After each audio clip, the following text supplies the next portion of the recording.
now I'm ready for part 2. Last class, I went ahead and I drew my letters and I outlined them with a Sharpie marker.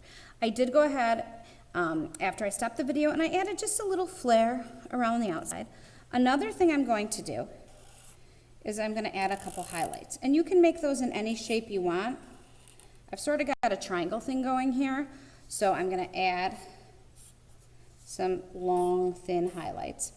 And since I had sort of the darker side on the left side of my letters, I'm going to keep the highlights more to the right side of sections. So there, we'll put one here, and then maybe even a little one here. Okay, so now I'm ready to begin the coloring. You can really color with whatever you have at home. Color pencils, markers. I'm going to show you just a couple different things. With color pencils, what you're going to want to do is find a darker value and a lighter value.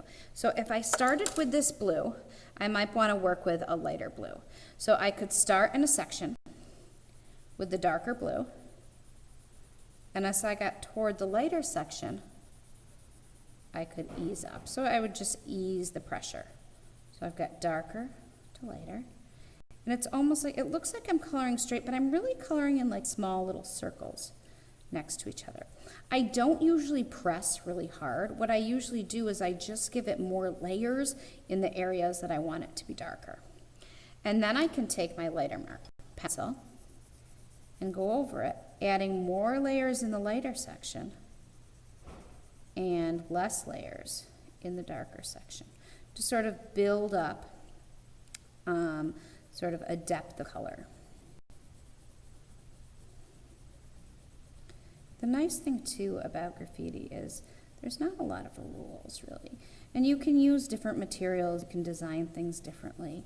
I mean, you want to make up your own style of lettering or another one you found, you can go ahead. That could even sort of fade off. Okay, so that's how I might color it in if I was working with color pencils only. One thing I like to do at home a lot when I work with graffiti or lettering, I like to work with markers because they are quicker and they cover sort of a greater area. You get sort of even cover. And what I usually do is I start with a lighter marker color and I use the tip of the marker to go around and do the edge. Zoom in. Okay, so I'm using this little edge of the marker and I'm going around to get the outer section. And then I'm more using the side of the marker to fill these in.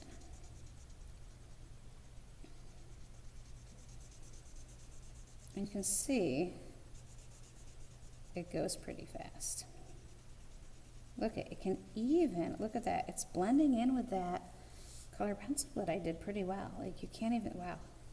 That is pretty good, isn't it? Especially from a distance, you can't tell that I switched over. Although this definitely looks shaded and my marker section doesn't. So you still want to give some value to your marker section. So what I would do is one of two things.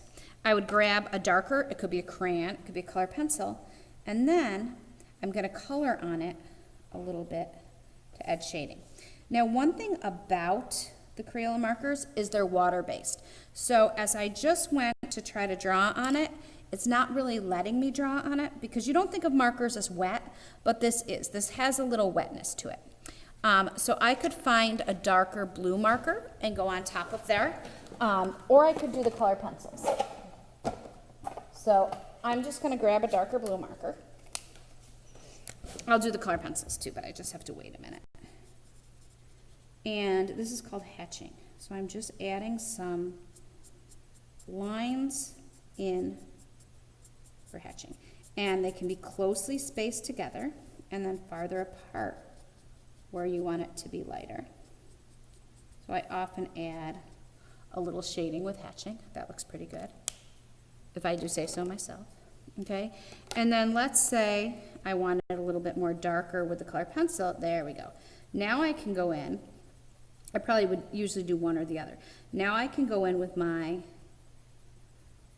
color pencil right on top and get some shading, and I didn't have to do it with marker. Okay, so that's just an example of some of the ways that you can add value to your graffiti lettering.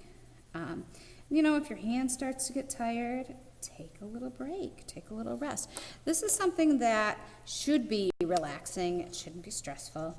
It should be something that you're just sort of working on and enjoying.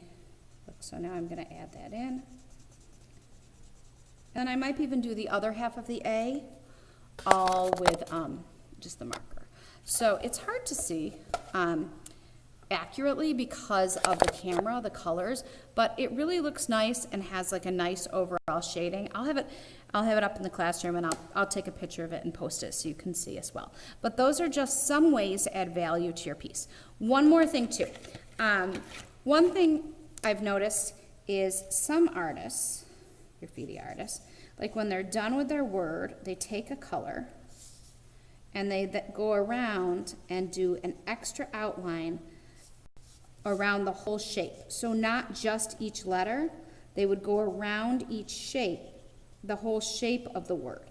So it might be around this and this. So you could add sort of a color around the outside if you wanted as well. You can also color your background and do designs if you'd like to.